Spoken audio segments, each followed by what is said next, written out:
වේයයි. නිහඬියාව ඇත්තේ ඔවුන් සුවසේ නිදාගෙන සිටින විට පමණයි. මගේ කොණ්ඩය සාමාන්‍යයෙන් අවුල් සහගත වන අතර මම නිතරම වෙහෙසට පත්ව සිටිමි. ඇත්ත සමහර දවස් බොහොම වෙහෙසකර වේ. නමුත් ඒ සෑම විටකම ඒ සෑම දිනකම ඔවුන් වෙනුවෙන් ආදරය හා සිනහව පිරී ඇත. විටක සිතන්න අවුරුදු 20කින් මගේ දරුවන් නිවස හෝ මගේ කොණ්ඩය මතක නැත.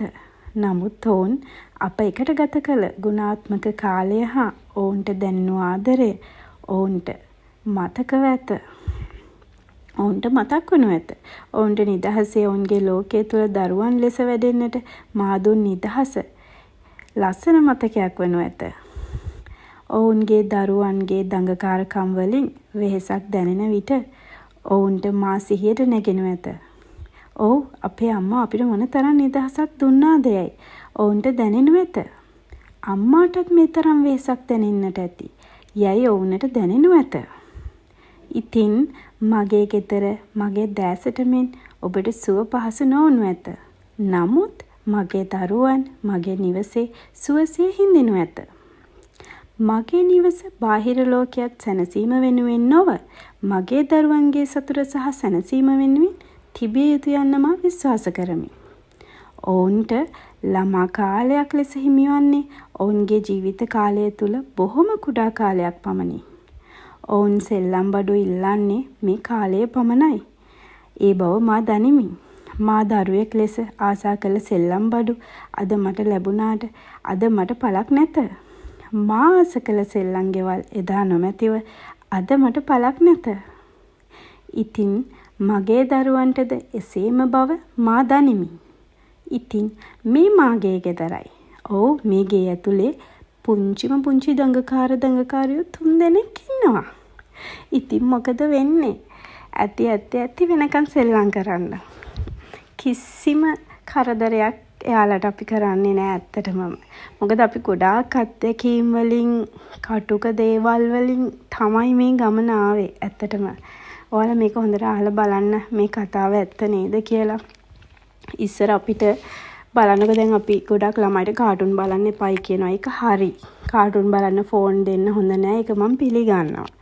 හැබැයි චුට්ටක් හිතලා බලන්න දෙසැම්බර් මාසේ ලං වෙනකොට ඉස්සර අපි ඔය ටීවී එකේ කාටුන් ෆිල්ම් යනකොට මොන තරම් ඒ දින බලාගෙන හරිම ආසාවෙන් ඉන්නවදනේ ඒව බලන්න. ඒ දින ඇඟිලි ගැන ඉන්නවා අර සිරස ටීවී එකේ දාන ෆිල්ම් බලන්න කොච්චර ආසදනේ. ඉතින් අන්න ඒ වගේ තමයි. ඉතින් ඉඳලා හිටලා හරි දරුවෙක්ට ඒ වගේ දේවල් දෙන්න ඕනේ. දැන් අපි ඉගෙනීම පාඩම් ඒ දේවල් එක්කම යන ගමනක් ලෝකයක් මේකේ තියෙන්නේ. අනේ එහෙම නෑ. ඉතින් මම නම් හැම වෙලේම මම ගොඩාක් දරුවන්ව තේරුම් ගන්න උත්සාහ කරනවා. යාළුවෙක් එක්ක හොඳ යාළුවෙක් වෙන්න උත්සාහ කරනවා. ඒක තමයි වෙන්න ඕන ඇත්තටම. හොඳම අම්මෙක් වෙන්න අපිට බෑ. හොඳම කෙනා ලෝකේ වෙන්න බෑ. ඒක කරන්න ඕනත් නැහැ. ඒ වුණාට අපි මේ ළමයිව ඇත්තටම තේරුම් ගන්න ඕන. පව් ගොඩක් දරුවෝ දැන් ඉස්සර අපිට මේ දේවල් තිබ්බේ නැහැ. නමුත් දැන් තියෙනවා. දැන් තිබ්බහම අපිට මේ දේවල් වලින් වැදගත්කමක් තියනවාද?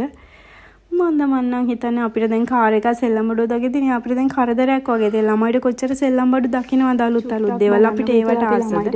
ඉස්සර ඒවා තිබ්බනම් කොච්චර අපිට වටිනවද කියලා හිතෙනවානේ. මේක ගන්න එපා, මෙතන ඉඳ ගන්න එපා, ඕක කරන්න එපා, එළියට ගියත් එහෙමයි, කෑ ගහන්න එපා, දඟලන්න එපා, දොස්තර ගාවට ගියත් එහෙමයි, පුතේ ඉන්න දඟලන්න එපා, ඉඳ ගන්න, ඕක අදින්න එපා, ඕක තියන්න.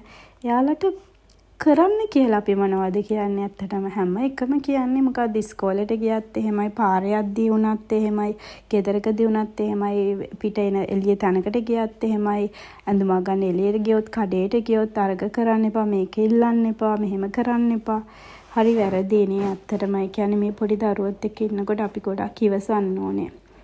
අපි ඇත්තට මෙයාලගේ මානසික මට්ටමට වැටෙන්න ඕනේ. නැත්තම් මේ ගමන යන්න හරි අමාරුයි.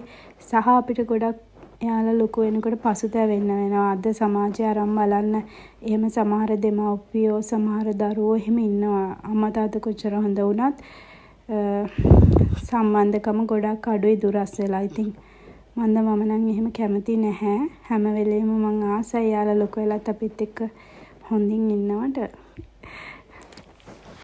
ඇත්තටම මේ දැන් ඉන්න දෙමාපියෝ හැමෝම අපි ගාව ආදරේ තියෙනවා. ආදරේ තියෙනවනේ. ඇත්තටම අපි හැමෝ ගාවම ආදරේ තියෙනවා. ඉතින් අනේ තියෙන ආදරේ අඩුවක් නැතුව දෙමු අපි නේද? ඒ ආදරේ දෙන්න ඕනේ. ඒ ආදරේ දීලා ඒ ආදරේ අඩු වෙන්න දෙන්න එපා. මට නම් ඉතින් කියන්න තියෙන්නේ එහෙම තමයි. දැන් මේක වැරදියට ගන්න එපා. මේක ලොකු දෙයක් කරගන්න එපා. මේක මගේ අදහසක් විතරයි. මේ මගේ වීඩියෝ දාන ඒවායින් ඔයාලට ගන්න දෙයක් තියෙනවා නම් ගන්න පුළුවන්. මම හැම වෙලාවෙම මේක මතක් කරනවා. එහෙම ඔයාලට කරදරයක්, මේක නිකන් විහිළුවක්, මාගේ නිකන් වොයිස් එක අහලා hina වෙනවා නම් එහෙම වෙන්නත් පුළුවන්. මොකද hina වෙනකොට ලේ පිරිසිදු වෙනවනේ.